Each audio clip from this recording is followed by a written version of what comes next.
আসসালামু আলাইকুম রহমতুল্লাহ। আলহামদুলিল্লাহ, আমাদের মুরগিগুলো অবশেষে আবারও ডিম পাড়া শুরু করে দিয়েছে। তো এই যে দেখতে পাচ্ছেন, এগুলো মুরগির বাচ্চা। এই বাচ্চাগুলো কিন্তু আমাদের এই মুরগিগুলো থেকে উৎপাদন করে থাকি। তো এগুলো আবারও আমাদের ডিম পাড়া শুরু করে দিয়েছে।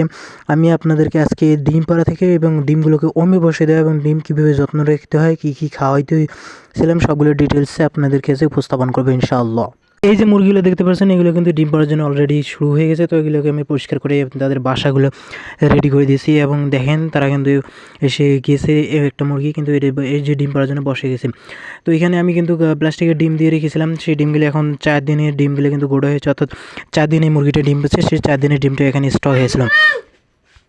এই স্টকের ডিমগুলো কিন্তু আমরা তারিখ লিখে রাখি, অর্থাৎ বিশেষত কারণ হচ্ছে কোন দিন থেকে কোন ডিমটা পারলো এবং কতদিন হলো এবং ওমে বসার সময়, এটা একটা যে টাইম ম্যানেজমেন্ট আছে, পর্যাপ্ত টাইম বা এই টাইমের মধ্যে কি ডিমটা কি থেকে বাচ্চা ফুটবে ইনশাল্লাহ, নাকি এই ডিমটাকে ভ্রণ হবে না।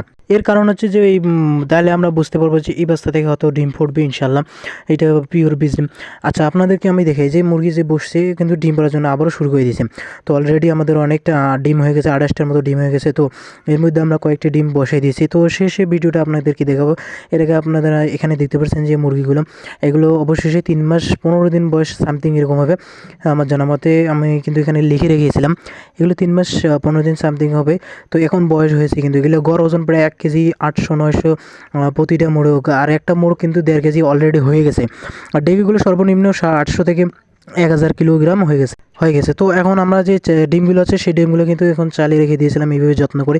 অর্থাৎ আপনারা চালের মধ্যে ও যে ডিমের উপরে চিকন মাথাটা আছে সেটা উপরে রেখে দেবেন, মোটার মাথাটা নিচে রেখে দেবেন। তাহলে আপনাদের ডিমের যে ভ্রূণটা সেটা ঠিক থাকবে, অক্সিজেন ভালো পাবে। তাহলে ওটা থেকে বাচ্চা ফোটার সম্ভাবনা অনেক গুণ বেড়ে যাবে ইনশাআল্লাহ। তো আমরা কিন্তু চালে এইভাবেই ডিমগুলো যত্ন করে রাখি। আপনারা অবশ্যই এটা একবার ট্রাই করে দেখবেন, অবশ্যই উপকারিতা পাবেন। তো আমরা এখন এই ডিমগুলোকে সুন্দর করে পরিষ্কার করে ডেটগুলো দেখে আমরা এখন এখানে বসিয়ে দেবো। তো এই জন্য আমরা আগে বাসাটা ভালো করে ঝাড়ে পরিষ্কার করে জীবাণুমুক্ত করে নেওয়ার পর এটাকে আমরা এখন ডিম বসিয়ে দেবো।